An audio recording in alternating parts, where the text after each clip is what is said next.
We speak now to Jonathan Davis, economist and wealth advisor, and Christina McAnee, who is head of bargaining at the union Unison. Jonathan Davis, you go first. I know you have doubts about whether we're even in austerity. Well, it's not a doubt. The government spending has risen every single year since 2010. So this austerity, and you called it rightly, this so-called austerity, I would suggest to you, it's a media myth. So if we are not in austerity, then presumably this 1% pay cap is neither here nor there. Well, the simple fact is that in 2009, mortgages absolutely plummeted, so that in effect was a massive increase in net disposable income to households, whether in the public or private sector.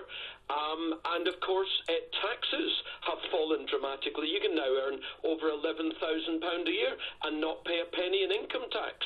So, you know, there has been a 1% pay cap, but that hasn't stopped the public sector getting more than 1%, because the way these things are structured, the longer the service, they get higher wages.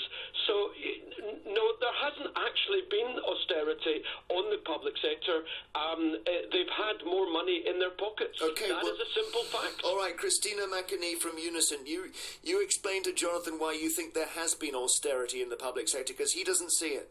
Well, it's complete nonsense what he's saying, because at least half of public sector workers are at the top of their pay band and so aren't affected by annual increments. Secondly, for those who are involved in receiving increments, which are, you know, a certain number of staff, increments are a way of deferring the pay. So actually increments save governments and employers money, because instead of paying staff the rate from the job from day one, or even after a first year, nurses have to wait 8 years to get the rate for the job, and the reason that happens is because it saves employers and governments money. So it's complete nonsense to say that austerity isn't hitting public sector workers. What's wrong with saving government's money? As was pointed out, with somebody I heard yesterday on the radio saying the government's borrowing £5 million an hour. I'm sure they are, but I don't see why it should be public sector workers and indeed workers across the economy themselves who make this sacrifice. Because the fact is, and it's not just us saying it, the Office of National Statistics have said that across the board, people have lost around £20,000 in earnings since 2010. So there's been an 11%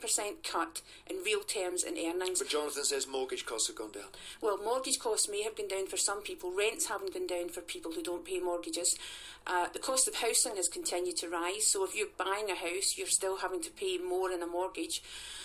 But also things like transport, childcare costs are extortionate now. The average cost of full-time childcare is almost £12,000 a year.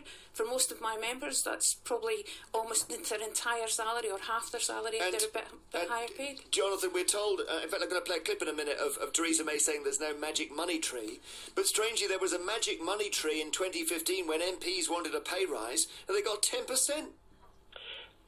It is another myth that there's no magic money tree. What I mean is the government has only two ways of getting money, which it then distributes.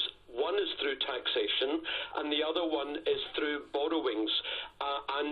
George Osborne and Philip Hammond, they have doubled the national debt since Gordon Brown, and astonishingly, George Osborne borrowed more than Gordon Brown borrowed. So, you know, of course, if politicians decide they want to give money to someone, then they take it. But the thing is, you know, it's not about borrowing from Peter to pay Paul. It's now borrowing from Peter's children and their grandchildren to pay that lady's union members, public sector workers, private sector workers. Everyone's getting paid essentially from borrowings that we're taking from the next generation. That's what people need to wake up to.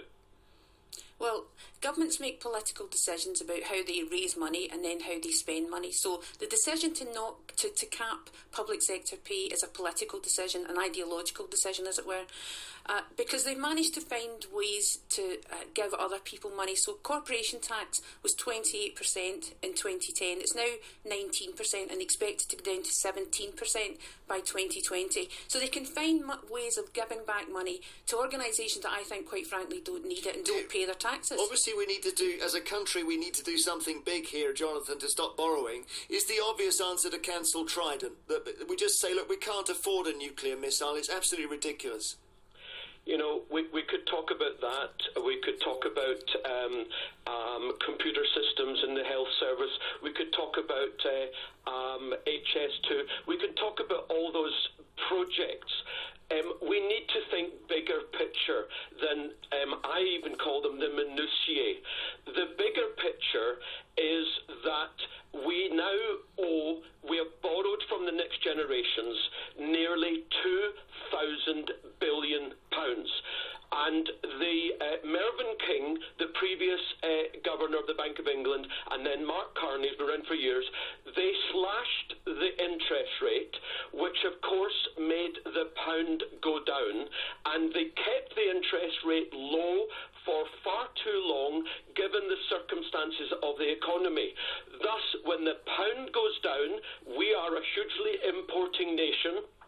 That increases the cost of imports, it increases the costs of living to all the public sector workers and the private sector workers, it increases the costs of doing business.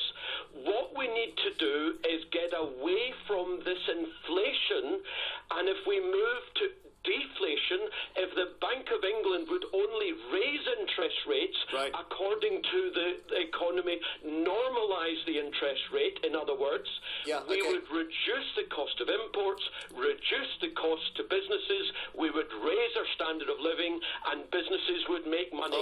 That's the way public sector workers would do better. That's the big picture answer on the economy. Christina, just on the bit that Jonathan started with there, if the government is borrowing, then increasing the pay of public sector workers will increase the amount the government is borrowing and therefore increase the amount of debt the country has. And yes, it will be our children who are overtaxed for the whole of their lives to pay it back, won't it? But if we don't do that, then you risk what we already see happening, for example, in the NHS. So nurses are now leaving, more nurses are leaving the NHS than are joining the NHS.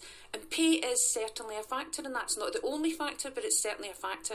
But what the other key factor is that there's been a lack of investment. So our members who work in these high-stress jobs, one of the big issues they come back to us with all the time is the fact about workload and staff vacancies, because there's a turnover of staff.